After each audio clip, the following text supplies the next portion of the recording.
Яңалыклар вакыты үз эшен башлап җибәрде. Студияда Алсу Нуриева, исәнмесез? Бу бик зур эш дип уйлыйм инде үземчә. Монда һәрбер кеше катнашырга тиеш. Бөтен Россия халык санын алу турында төп сораулар, онлайн формат, стационар участоклар һәм волонтерлар.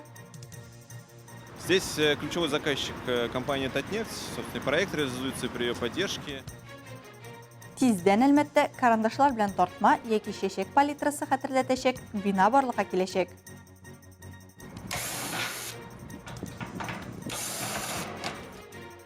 Шәһәр архитектурасында яңа үзгәреш планлаштырыла. Бүген бөтен Россия халык санын алу башланып китте. Ул 1 ай дәвамында 14 ноябрьгә чаклы дәвам итәчәк. Узган халык санын алу 10 ел элек булган. Ул тагын бер мәртәбә халык исәбен хуҗалыклар санын белү өчен оештырыла. Әлмәттә саналу ничек булачагын Алсу Әмиров белеп кайтты. Әлмәт районы буенча барлык әзерлек эшләре инде үткәрелгән, кадрлар әзер. Район буенча барлыгы 364 халык санын алучы эшләячәк, шуның 268 шәһәребездә. Переписано тәргә була идея. Бу шәһәрдә инде ике переписчик килә. Госуслуга аша үтәргә мөмкин. Аннан соң безнең стационарный участоклар эшләй. Шунда килеп үтәргә мөмкин. Район буенча барлыгы 61 стационар исәпкә алу пункты эшли. Шуларның берсе, мәсәлән, кун функцияле үзәк бинасында урнашкан. Теләге булган һәр кеше шунда барып сан алуда катнаша ала. Яшь, милләт, яшәү урыны, балалар саны кебек сораулар булачак. 26. Другое место жительства. Халык сан алу беренче мәртәбә кәгазьдә түгел, планшетларда башкарыла. Бирелгән мәгълүматларның дөрес кертелгәнлеген сез үзегез дәүләт хезмәтләре порталыннан карый аласыз. 18 октябрьдән исәпкә алучылар йортлар, фатирлар буенча йөриячәкләр. Исәпкә алучыларны махсус киемнәреннән зәңгәр төстәге жилет, шарф буенча танып булачак. Шулай ук сан алучыдан кенәгәсен һәм паспортын сорарга хокукыгыз бар. Быел теләгән гражданнар мөстәкыйль рәвештә исәпкә алуны дәүләт хезмәтләре порталында электрон рәвештә дә үтә ала. Билгеле халык санын алу турында мин ишеттем. Аны массовый мәгълүмат чаралары буенча да һәм башка СМИ буенча да сөйләделәр. Шуңа күрә ул турыда беләм. Ишеттек, бу бик зур эш дип уйлыйм инде үземчә. Монда һәрбер кеше катнашырга тиеш, алаларның төп эше дип уйлыйм. Чөнки халык турында белергә, халыкның нәрсәләре бар, ничекләр бар, нәрсәләр телиләр, анда тирәкләрендә әйтәчәкләр. Алсу Әмирова, Рафаэль Сафин, яңалыклар вакыты Луч Әлмәт телекомпаниясе. Нефтчеләр башкаласында муниципаль хезмәт институтының элеккеге бинасында сәнгать мәктәбе барлыкка киләчәк. Бинаның гадәти булмаганлыгын пыяла гөмбәзе бирәчәк. Ут фонаре астында трансформацияләнә торган остаханә булачак. Сәнгать мәктәбенең яңа бинасы тышкы якта пыяла лифтта булачак. Тулырак мәгълүмат Лина Хәсәншина сюжетында. Кайчандыр биредә институт булган, тиздән аның урынына сәнгать мәктәбе ачылачак. Шәһәрнең баш архитектор сүзләренчә инде киләсе елга балалар бирегә килер дип көтелә. Бина озак вакыт буш торганнан соң аны сәнгать мәктәбенә реконструкцияләргә дигән карар кабул ителә. Төзелеш август аенда башлана. Фасадның төп идеясе шәһәрнең баш архитекторы Антон Севастьяновныкы. Гадәти булмаган дизайнны ул Әлмәтнең проектлаштыру командасы белән берлектә әзерли. Здесь ключевой заказчик компания «Татнефть». Собственно, проект реализуется при ее поддержке. Әлеге проектның заказ бирүчесе Татнефть компаниясы. Аның ярдәме белән проект тормышка ашырыла. Бүлмәләр төрле булачак. Алар төрле функциональ билгеләнештә. Ягъни классик сәнгать өчен рәсем, сын ясау өчен бүленәчәк. Шулай компьютер графикасы, анимация өчен махсус кабинетлар булачак. Специальные кабинеты для компьютерной графики, для анимации. Одно из помещений будет иметь двойной свет. Бина һичшиксез бик якты объект булачак. Ул заманча, танырлык һәм гадәти булмаган фасадлы. Шәһәр эчендә ул төп биналарның берсе булачак. Биредә берничә образ салынган. Каләм тартмасы да, палитрада, кагаз бите дә, төсле пластилинда. Кем ничек күз алдына китерә ала. Көн сайын төзелешкә килүче сәнгать мәктәбе директоры Павел Дроздов. Аның сүзләренә караганда, хәзер Островский урамындагы иске бинада 1000-гә якын бала шөгыльләнә. Условия, естественно, улучшатся. Там мы находимся в маленьком здании. Шартлар әлбәттә яхшырачак. Без бәләкәй бинада, класслар зур түгел, яктылык җитми. Монда һичшиксез уңайлы булачак. Тыштан да, эчтән дә нефтчеләрнең шәһәргә бүләге. Без бик шат. И будем в этом здании находиться и работать, обучать. Лина Хәсәншина, Рафаэль Сафин, яңалыклар вакыты Луч Әлмәт телекомпаниясе. Соңгы вакытта шәһәр архитектурасына күп үзгәрешләр кертелә. Белоглазов урамындагы төзелеп килүче скейт-парк шуның ачык мисалы. Әлеге паркның үзенчәлекләре, калабызда булачак яңа үзгәрешләр хакында тулырак Алсу Әмирова.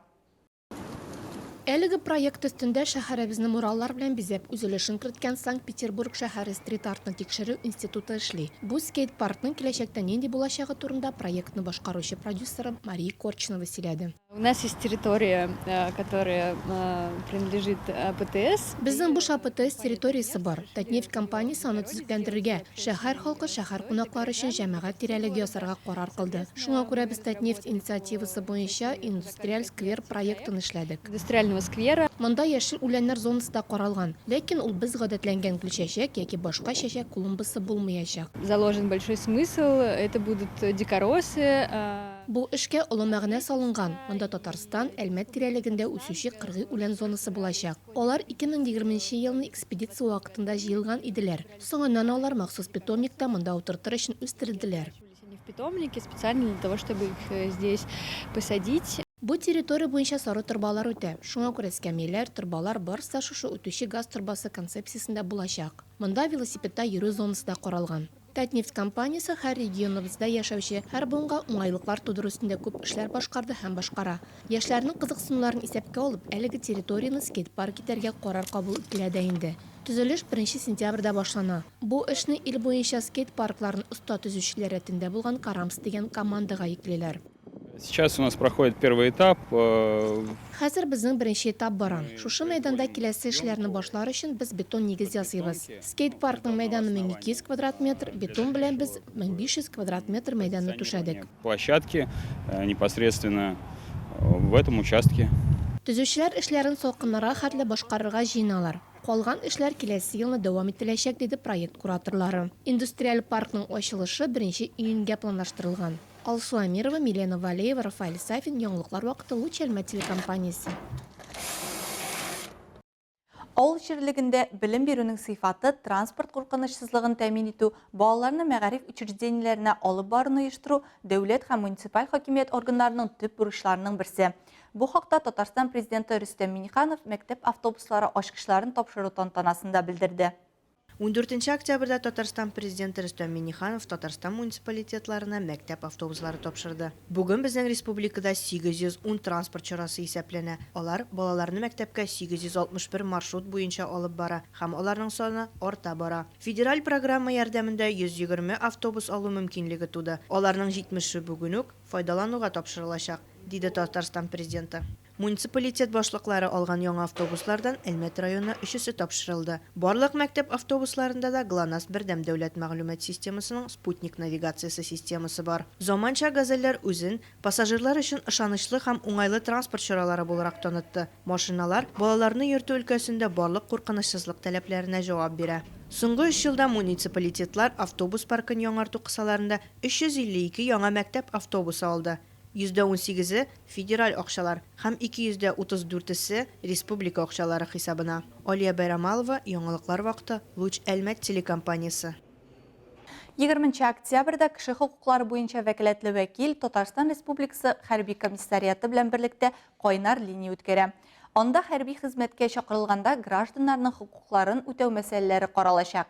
Хәрби хезмәткә чакырылучылар һәм аларның туганнары белән турыдан-туры элемтәнең төп максаты дөрес мәгълүмат бирү. Хәрби хезмәт турында мәгълүматны гражданнарга бәхәсле хәлләрне аңлатырга кеше хокуклары буенча вәкаләтле вәкил һәм Татарстан Республикасы хәрби комиссариаты ярдәм итәчәк. Үз сорауларыгызны сез үз экраннарыгызда күргән номер буенча бирә аласыз. 8843 236 0071. Шулай ук хәрби хезмәткә чакырылуга кагылышлы сорауларыгызны 8939 345 37 50 номеры буенча WhatsApp аша да җибәрә аласыз. Хәзер кыска вакытлы рекламага бүленәчәкбез. Аның артыннан ук безнең эфирда.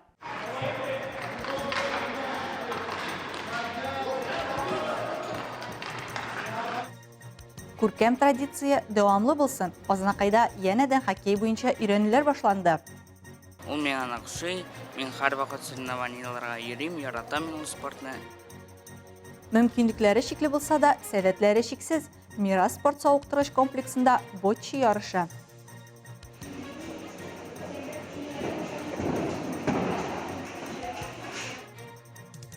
Әлмәттәге акробатик йолдызлары. Реклама тиз узачак. Безнең белән калыгыз. Татарстан Республикасы Хоккей Федерациясы муниципаль мәктәпләрендә ашык әмәли дәресләр үткәрү өчен белгечләрнең бозга чыгуларын яңадан башлап җибәрә. Чараларны агымдагы ел ахырына кадәр тәмамлау планлаштырыла. Аннары тренерларны алга таба бәяләү өчен нәтиҗәләр ясалачак. Урыннарда күчмә эш республиканың муниципаль районнарында яшь уенчыларны әзерләүнең гомуми дәрәҗәсен күтәрүгә дә ярдәм итә. Азнакайда булып узган өйрәнүләр хакында Илмира Шәрифуллина сөйли. Куркак хоккей уйнамый диләр, бу чыннан да шулай. Азнакай бу сараенда бүген иң кыю, иң батыр егетләр җыйналды. Алар бүген көч сынашмый, алар бүген үзләренең осталыкларын күрсәтәләр. Яшь хоккейчылар кичкенәдән үк чыныгып үссеннәр, хоккейның тирән серләрен белеп осталыкка ирешсеннәр өчен менә шундый мастер-класслар үткәрү аеруча мөһим.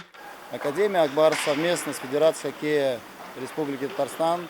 Акбарс Академиясы Татарстан Республикасының хоккей федерациясы белән берлектә Татарстан шәһәрләрендә республикада хоккейны популярлаштыру максатыннан осталык дәресләре алып бара.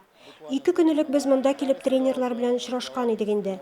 Сезонга куелган план буенча фикер алыштык. Бергәләп эшләгәндә Татарстанда хоккейны яхшыртырбыз дип өметләнәм. И надеюсь, что вместе мы сделаем хоккей в Татарстане лучше. Акбарс Академиясының спорт осталары яшь буынны спортка тартуда, хоккей мәктәпләрен камилләштерүдә аеруча нәтиҗәле алымнар белән эш итәләр. Бу булып узган осталык дәресләрендә дә күренде.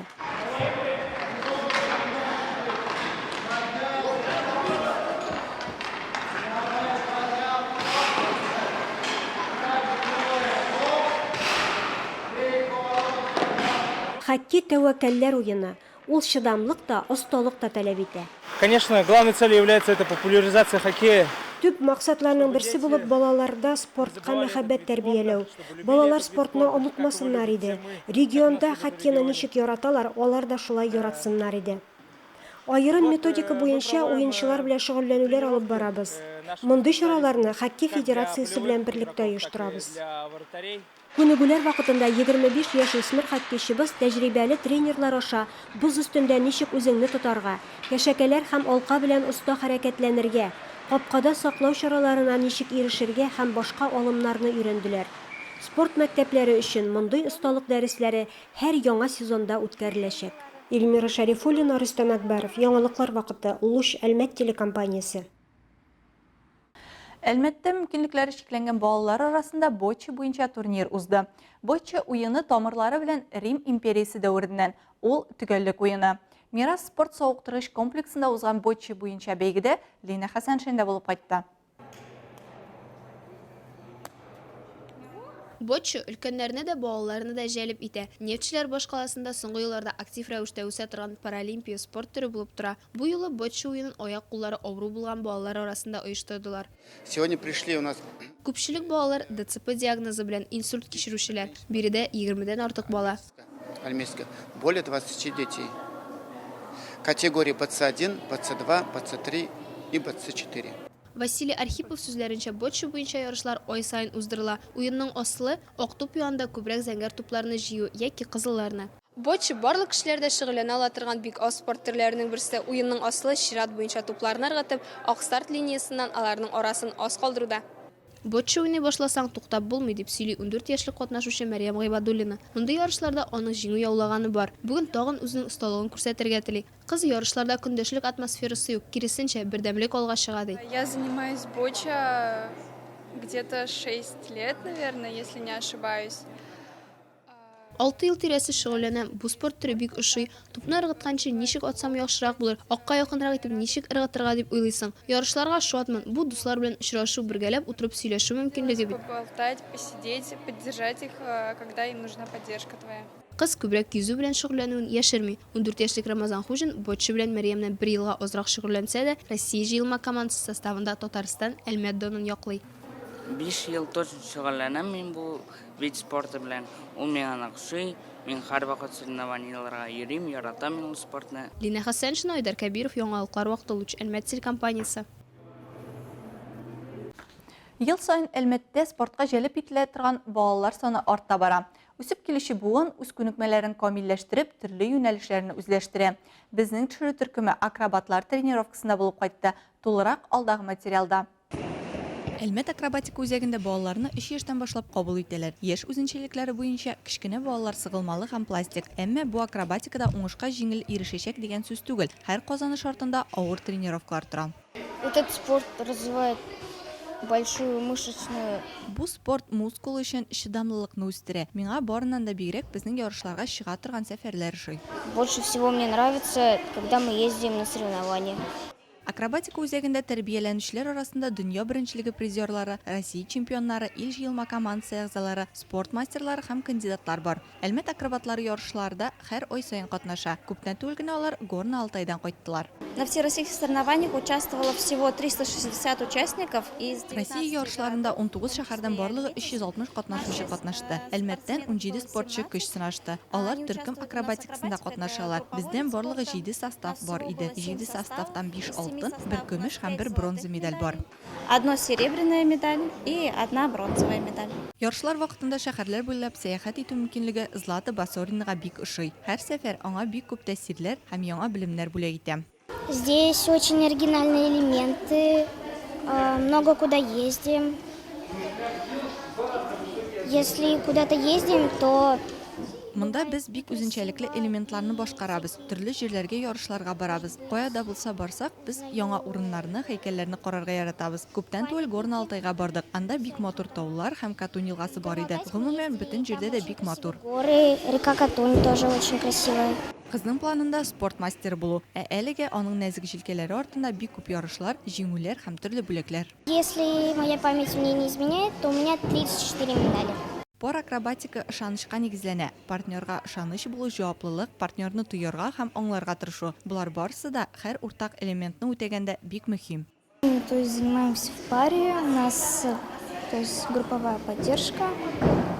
Также у нас есть дорожка. Мне нравится то, что мы в разные города ездим, снимаемся.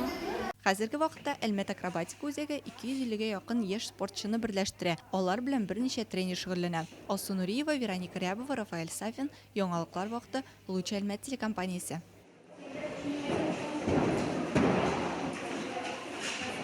Ознакай халкы спортны ярата. ГТО нормаларын тапшыру буенча район узган ел республика күләмендә беренче урынны яулаган булган. Чатыртау арена спорт сарайында хезмәткә һәм оборонага әзер бөтен Россия комплексы җәйге фестиваленең зона этабы уздырылды. Тулырак алдагы сюжетыбызда. ГТО, ягъни хезмәткә һәм оборонага әзер бөтен Россия комплексы фестиваленең төбәк ярышларында катнашучыларны район башлыгы Марсель Шайдуллин сәламләп, спорт чарасында катнашучыларга уңышлар теләде. Фестивальдә кече яшьтән алып өлкән яшьтә булган спорт сөючеләр озынлыкка сикерүдә, турникта күтәрелүдә, туп ыргыту буенча үзләрен сынап төп таләпләрне үтәделәр. Бу ГТО безнең инде бик яхшы әйбер булып чыкты. Уже ничәнче еллар буенча инде без менә халыктан ГТОны алабыз. Быел гына менә безнең азакы 3нче кварталда гына 1000-нән артык кешене алдык. Монда инде халык шуңардан соң тартыла спортка, үзен санап карый. Күбрәк менә спорт залы кесенә, спорт залларда сәламәтлек хәзер җирләмәскә. Алда әйткәнчә, Азнакай командасы Лениногорский, Ютазы, Баулы районы спортчыларын җиңеп, беренче урынны яулады. 94, 5 секунд осталось. 95. Илмира Шарифуллина, Рөстәм Әкбәров, Яңалыклар вакыты, Луч Әлмәт телекомпаниясе. Әлмәтлеләрне гомум шәһәр өмәсендә катнашырга чакыралар. 16 октябрьдә бөтен Россия өмәсе кысаларында гомум шәһәр өмәсе узачак. Үзәк өмә Клара Цеткин урамы 61-нче йорт адресы буенча квартал эчендә территорияда узачак. Башлана 9 сәгатьтә. Бу сезгә җиткерәсе соңгы мәгълүматыбыз иде. Мин Алсу Нуриева һәм монтаж операторы Олия Бейрамалова сезнең белән саубуллашабыз. Киләсе очрашуларга кадәр.